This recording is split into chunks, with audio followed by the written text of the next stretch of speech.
السلام علیکم ورحمۃ اللہ وبرکاتہ۔ ناظرین اکرام، آج میں آپ حضرات کے سامنے ایک مسئلے کی وضاحت کروں گا۔ بسا اوقات لوگ سوال بھی کرتے ہیں اور بسا اوقات یہ دیکھنے میں بھی آتا ہے، سننے میں بھی آتا ہے، اور یہ لوگ معلوم کرتے ہیں کہ کیا نماز جنازہ کا بھی کوئی ایسا وقت ہے جس میں ہم نماز جنازہ نہیں ادا کر سکتے ہیں؟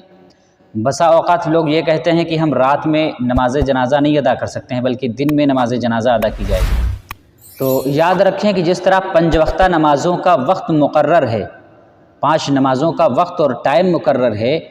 لیکن نماز جنازہ میں کوئی ایسی بات نہیں ہے، یعنی نماز جنازہ کا کوئی وقت اور ٹائم مقرر نہیں ہے، بلکہ جس ٹائم جنازہ تیار ہو جائے اسی وقت نماز ادا کر لینا چاہیے۔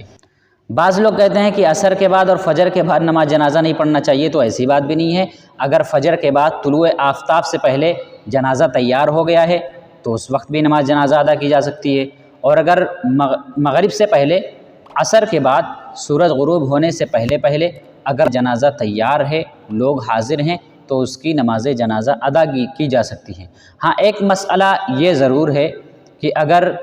فجر کی نماز کے بعد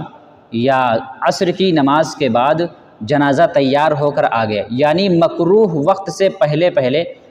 جنازہ تیار ہو کر آ گیا اور رکھ دیا گیا، لوگوں نے بھی نماز نہیں پڑھی ہے، جب نماز پڑھنے چلے تو مکروہ وقت شروع ہو چکا تھا، تو اب اس صورت میں نماز جنازہ پڑھنا درست نہیں ہے، بلکہ اب مکروہ وقت نکل جائے اس کے بعد نماز جنازہ ہمیں پڑھنا چاہیے۔ تو نماز جنازہ کا کوئی وقت مقرر نہیں ہے، جس وقت جنازہ تیار ہو جائے اس وقت نماز پڑھ لی جائے۔